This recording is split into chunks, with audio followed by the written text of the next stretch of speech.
नमस्कार दोस्तों, आपका स्वागत है यूपी मेंटर में। तो हम आज पढ़ेंगे यूपी लेखपाल के लिए 100 क्वेश्चंस जो कि बिल्कुल इम्पोर्टेंट हैं। तो देखेंगे हम इसमें यूपी जीके, करंट अफेयर और इकोलॉजी और साइंस एंड टेक्नोलॉजी के 100 क्वेश्चन जिस तरह से एग्जाम में आएंगे 100 क्वेश्चन उसी आधार पे। चलिए शुरू करते हैं।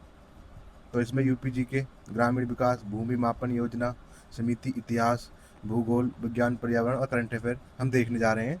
तो चलिए शुरू करते हैं। पहला क्वेश्चन, यूपी स्पेशल।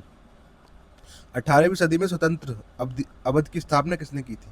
तो सआदत खान ने, जिन्हें बुरहान उल मुल्क भी कहा जाता है, और उन्होंने 1722 में स्वतंत्र रूप से अवध की स्थापना की। इसकी राजधानी क्या थी? पहले फैजाबाद थी। ठीक है, चलिए अगले क्वेश्चन पे चलते हैं। पूर्वांचल एक्सप्रेसवे किन जिलों को जोड़ता है? तो पूर्वांचल एक्सप्रेसवे लखनऊ से गाजीपुर को जोड़ता है और ये 9 जिलों से होकर जाता है। ठीक है, कितने किलोमीटर है? जो कि 341 किलोमीटर लंबा है पूर्वांचल एक्सप्रेसवे। चलिए अगला क्वेश्चन देखते हैं। यूपी में सर्वाधिक ग्रामीण एवं शहरी जनसंख्या कहाँ है? तो यूपी में जो सर्वाधिक ग्रामीण जनसंख्या है वो है हमारे प्रयागराज में, जबकि जो शहरी जनसंख्या है वो है गाजियाबाद में। चलिए अगला क्वेश्चन देखते हैं। उत्तर प्रदेश के किस जिले में की सीमा 4 राज्यों से लगती है? तो वो एकमात्र जिला है उत्तर प्रदेश का सोनभद्र, जिसकी सीमा मध्य प्रदेश, छत्तीसगढ़, झारखंड और बिहार से लगती है। ठीक है, चलिए अगला क्वेश्चन देखते हैं। यूपी भू लेख पोर्टल किस वर्ष लॉन्च किया गया? तो ये किया गया था वर्ष 2016 में। चलिए आगे बढ़ते हैं। यूपी के मेले और उत्पाद। तो गोविंद साहिब मेला कहाँ लगता है? ये लगता है अंबेडकर नगर में। अगला क्वेश्चन, कंपिल और संकिसा मेला फरुखाबाद में लगता है। शाकुंभरी देवी मेला सहारनपुर। दाऊद जी या देव छठ मेला, ये दोनों मेले लगते हैं मथुरा में। ठीक है, ये बहुत इंपॉर्टेंट क्वेश्चन है। चलिए और देखते हैं। एक जिला एक उत्पाद शिल्प। सजर पत्थर कहाँ पर है? बांदा में। और काली मिट्टी के बर्तन, ये निजामाबाद आजमगढ़ में बनते हैं। जबकि हॉर्नबोन क्राफ्ट के लिए संबल कुछ मिला हुआ है ओडीओपी। तो ये इम्पोर्टेंट क्वेश्चन है जो कि हम आज लेके आए हैं, तो इन्हें नज़रअंदाज नहीं करना। एक नोट देख देते हैं। झांसी कला, ठीक है, सांझी कला, सांझी। तो ये मथुरा की एक पारंपरिक कला है, जबकि महोबा में देसावरी, पान और गोरा पत्थर के लिए प्रसिद्ध है। ठीक है, तो चलिए आगे देखते हैं। ग्राम विकास और भूमि पैमाइश। पारंपरिक भूमि मापन में एक पक्का बीघा कितने के बराबर होता है? तो 20 बिस्वा के बराबर होता है। ठीक है, क्या एक पक्का बीघा बीघा बराबर 20 बिस्वा? आगे देखते हैं। महाजनी जरीब की लंबाई कितनी होती है? तो महाजनी जरीब की लंबाई 22 गज या 165 फीट होती है, जिसमें 200 कड़ियाँ होती हैं। ठीक है, चलिए अगला क्वेश्चन देखते हैं। ग्रामीण शोध में सहभागी ग्रामीण मूल्यांकन पीआरए क्या है? स्थानीय लोगों को आत्मविश्वास हेतु सशक्त बनाना। रॉबर्ट चैम्बर्स ने शुरू की थी, कब? 1980 के दशक में। ठीक है, चलिए आगे देखते हैं। लंबी अवधि के ऐतिहासिक भूमि संघर्ष का अध्ययन करने की विधि कौन सी है? तो वह केस स्टडी विधि। इसमें क्या, लंबी अवधि के जो भूमि जो संघर्ष चल रहे हैं उनका अध्ययन किया जाता है। स्वामित्व योजना कब चली थी? 24 अप्रैल 2020 को। इसका मुख्य उद्देश्य क्या है? तो ग्रामीण आबादी में भूमि मानचित्रण कर संपत्ति कार्ड देना। ठीक है, मतलब जो भूमि है उसका मानचित्र मैपिंग की जाती है और जो किसान होते हैं उनको उनकी भूमि का संपत्ति कार्ड दिया जाता है बनाकर। चलिए आगे देखते हैं। तो ये महत्वपूर्ण योजना है और उनकी समितियां हैं। तो देखते हैं। जेसी कुप्पारम समिति जो कि 1949 में बनाई गई थी, किस लिए? भारत में कृषि और भूमि सुधार नीतियों की रूपरेखा बनाने के लिए। ठीक है, इंपॉर्टेंट है ये। जेसी कुमार अप्पा समिति। अगली समिति देखते हैं। अशोक मेहता समिति, ये 1970 में आई थी। इसने त्रिस्तरीय के बजाय 2 स्तरीय पंचायती राज का ढांचा दिया था। ठीक है, तो त्रिस्तरीय किसने दिया था? वो थे हमारे बलवंत राय मेहता। ठीक है, BRM बलवंत राय मेहता।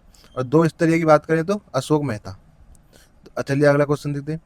वाई के अलग समिति कब आई थी? 1977 में। ये आई थी पोषण आधारित गरीबी रेखा। ठीक है, और जिसमें कि इन्होंने बताया था जो कि ग्रामीण क्षेत्रों में 2400 कैलोरी और शहरी क्षेत्रों में 2100 कैलोरी को गरीबी रेखा के अंतर्गत रखा जाएगा। ठीक है, अगली क्वेश्चन देखते हैं। मनरेगा कब आई है? 2005 में। मजदूरी और सामग्री लागत का अनुपात कितना होता है मनरेगा में? 60-40 का होता है। अब यूपी में कितने दिन का रोजगार है? 125 दिन का वर्तमान में रोजगार दिया जाता है मनरेगा के तहत। अगला क्वेश्चन देखते हैं, जल जीवन मिशन 2.0 इसका नया लक्ष्य क्या है? तो वो है वर्ष 2028 तक सभी घर को जल, ठीक है, हर घर नल योजना जो है इसी के अंतर्गत चल रही है, जल जीवन मिशन के अंदर। इसका लक्ष्य 2028 तक का।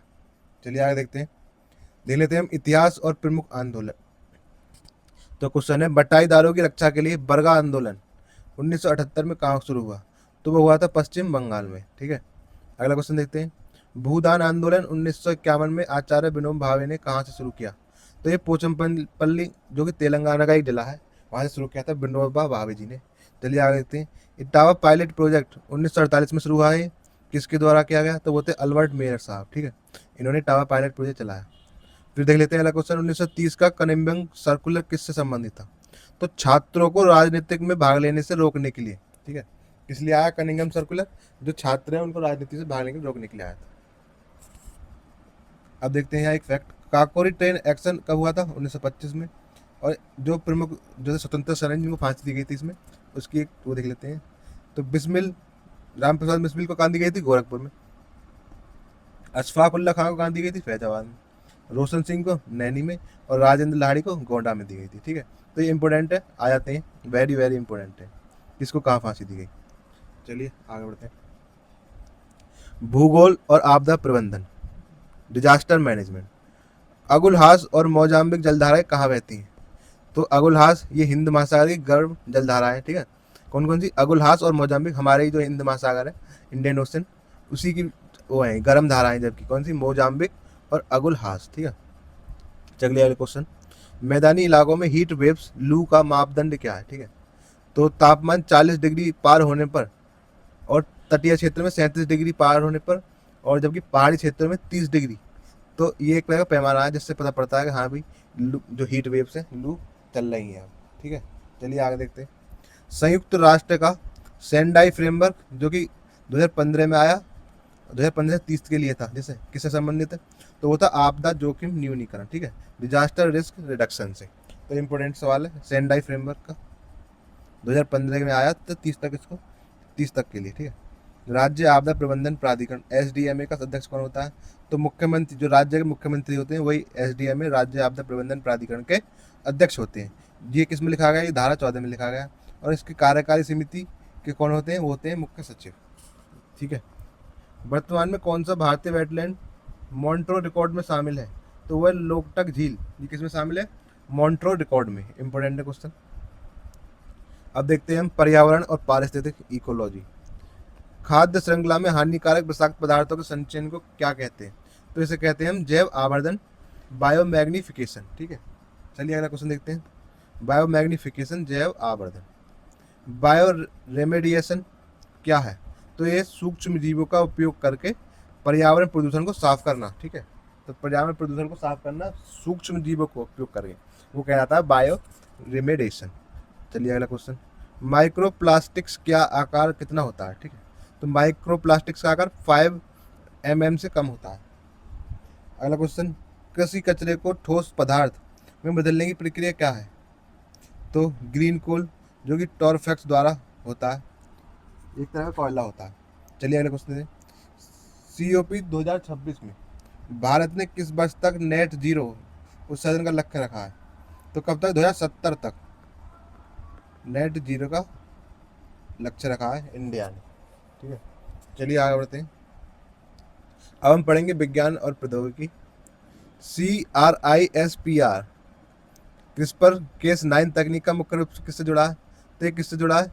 ये लक्षित जीन संपादन, जीन एडिटिंग, ठीक है। ये क्रिस्पर केस 9 जीन एडिटिंग से मुख्य रूप से जुड़ा है। इंपोर्टेंट सवाल है बहुत ही।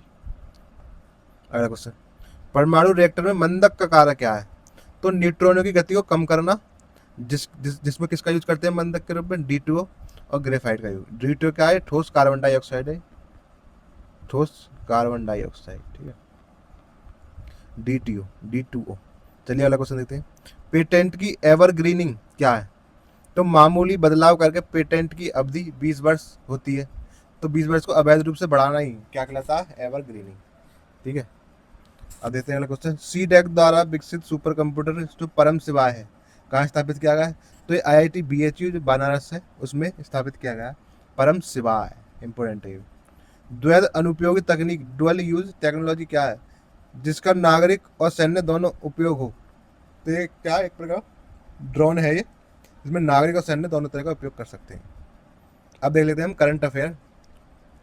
बच्चों को अंतरिक्ष विज्ञान से जोड़ने के लिए इसरो ने कौन सा प्रोग्राम लॉन्च किया है? तो यूविका, ठीक है। कौन सा इंपोर्टेंट है इस बार? यूविका लॉन्च किया है बच्चों को अंतरिक्ष विज्ञान से जोड़ने के लिए। जनवरी 2026 में पहली वंदे भारत स्लीपर ट्रेन कहाँ से चली है, कहाँ तक चली? तो ये हावड़ा से गुवाहाटी तक चली गई है, पहली वंदे भारत स्लीपर ट्रेन। भारत के 53वें मुख्य न्यायाधीश जो CJI है कौन है? वो है वर्तमान में न्यायमूर्ति संजय खन्ना। अगला क्वेश्चन देख लेते हैं। 71वें राष्ट्रीय फिल्म पुरस्कार में दादा साहेब फाल्के 2023 में किसे मिला? तो वो मिला था मलयालम सुपरस्टार मोहनलाल को। अगला क्वेश्चन, भारत का 44वां यूनेस्को हेरिटेज साइट कौन सा है? वो है मराठा सैन्य परिदृश्य, ठीक है।